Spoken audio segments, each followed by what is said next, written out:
Bonjour à tous, bienvenue dans le Morning Coup du mercredi 27 octobre 2021. La photo du jour, c'est celle de la série Germinal qui sera diffusée sur France Télévisions en 6 épisodes, les deux premiers ce soir. Réussite de cette reprise du roman de Zola, plus féministe, plus nuancé et disponible aussi sur la plateforme Salto. Et tout ceci dans un contexte où on a eu encore l'avancée, la progression des bourses hier aux États-Unis et en Europe. C'est plus nuancé ce matin en Asie, mais enfin, nouveau record donc pour le SP500, c'est le graphique de droite, 4575 points donc pour l'indice phare américain, porté en cela par de bons résultats à la fois des valeurs technologiques mais aussi des valeurs industrielles. Quant au CAC 40, l'indice français n'est pas en reste puisqu'il refranchit allègrement les 6750 points et que l'objectif des 7000 points d'ici à la fin de l'année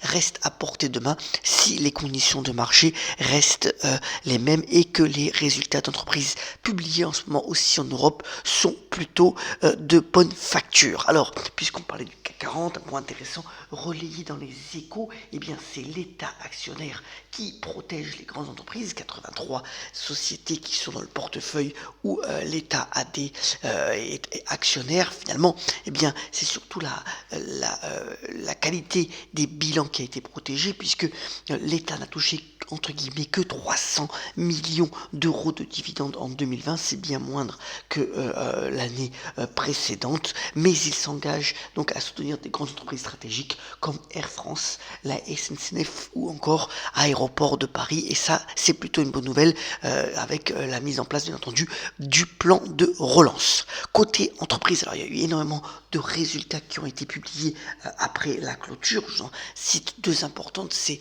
des GAFA, Microsoft d'abord, donc le taulier qui véritablement a encore surpris les analystes, 11e trimestre consécutif où Microsoft arrive à battre les estimations. C'est toujours la division cloud computing avec la solution Azure qui permet au groupe de se tirer vers le haut. Vous voyez que la capitalisation boursière a dépassé allègrement les 2000 milliards de dollars et l'horizon s'annonce encore plutôt rose pour la firme dirigée par Satya Nadella qui a complètement transformé le groupe. Quant à Alphabet, donc la maison mère en particulier de Google, alors là, les résultats un peu plus contrastés, ça marche toujours sur le clic et sur le moteur de recherche. En revanche, pour donc YouTube et la division cloud, c'est un peu moins fort que ce qu'estimaient donc les analystes. L'action perd un peu de terrain donc après clôture, mais la tendance haussière reste aussi bien préservée. On a eu aussi AMD dans les semi-conducteurs, c'est plutôt bon. Visa dans le paiement, là c'est un peu moins bon que prévu. Voilà donc pour les principaux résultats qui vont continuer bien entendu sur les prochains jours de la semaine. Juste un petit point par rapport au Covid. En Europe, vous voyez qu'il repart. Alors, pour le moment, en France, on parle d'une légère remontée, un peu plus de 5000 cas par jour, mais ça demande vigilance, surtout que ça va être conjugué avec peut-être des températures moins clémentes dans les semaines à venir. Donc, c'est à regarder. Vous voyez que selon donc les différents pays en Europe, toutes les zones sont touchées, avec en particulier un focus plus significatif sur l'Europe de l'Est. Alors c'est mercredi comme d'habitude, on va faire le focus. Alors on a entendu beaucoup parler ces deux derniers jours.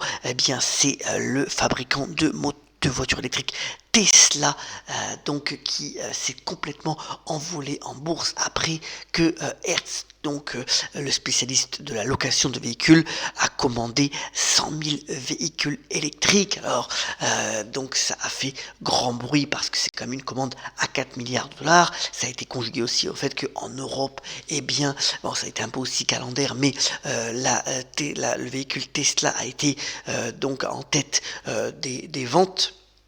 Et donc, pour l'année entière, Tesla devrait vendre 850 000 voitures. Alors, c'est bien sûr beaucoup moins que les 3 millions, notamment de Renault. Mais enfin, on sait très bien aussi que c'est les perspectives qui permettent de tirer vers le haut la boîte dirigée par Elon Musk. D'abord, alors qu'on parle de pénurie et de problèmes au niveau des semi-conducteurs, vous voyez que Tesla a vendu plus de véhicules de prévu, mais elle a produit plus de véhicules que prévu au troisième trimestre. C'est dû à une capacité d'adaptation plus importante, une maîtrise des logiciels embarqués dans les voitures qui lui permet finalement d'avoir des capacités de production à la fois aux États-Unis, en Europe, mais aussi en Asie qui est importante, et puis aussi une marge opérationnelle, il faut quand même le reconnaître, qui est de 14% pour un constructeur automobile. Déjà quand on arrive à 5 ou 6%, c'est phénoménal, mais donc elle se met aussi en termes de rentabilité sur donc les niveaux des grands constructeurs de luxe comme Ferrari ou Lamborghini.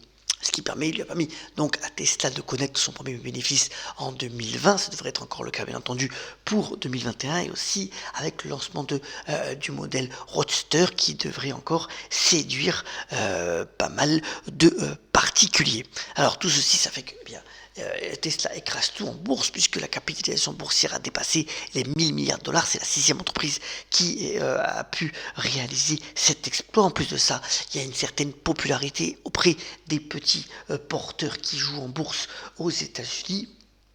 Donc, finalement, l'horizon est plutôt dégagé pour le groupe d'Elon Musk parce qu'on est en pleine électrification du parc automobile. Alors, il est certain que ça va prendre un peu de temps.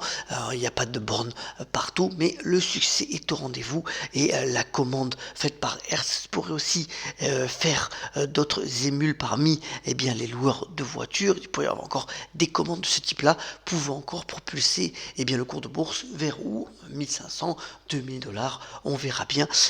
Mais enfin, Tesla a véritablement le vent en poupe en ce moment et c'est une affaire bien entendu à suivre de près pour les boursicoteurs.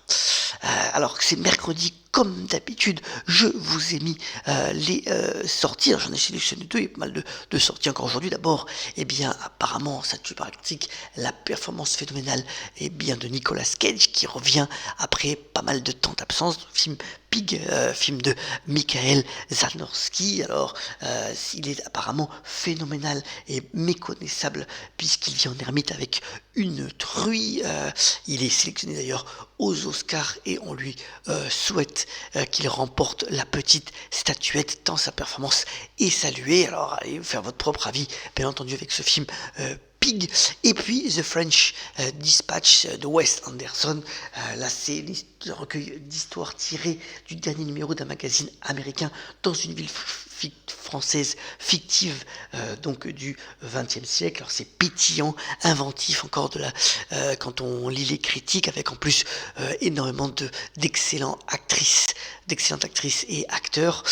Voilà, donc pour passer un bon moment, The French Dispatch qui sort aussi aujourd'hui. Terminons ce Morning Co en vous souhaitant une très bonne journée et par la citation du grand Roberto Benigni qui fête son anniversaire aujourd'hui et qui a notamment déclaré: l'humour est le retour à la volonté divine. Je vous souhaite donc une très bonne journée et on se retrouve prochainement pour un nouveau Morning Co. Excellente journée à tous et à toutes.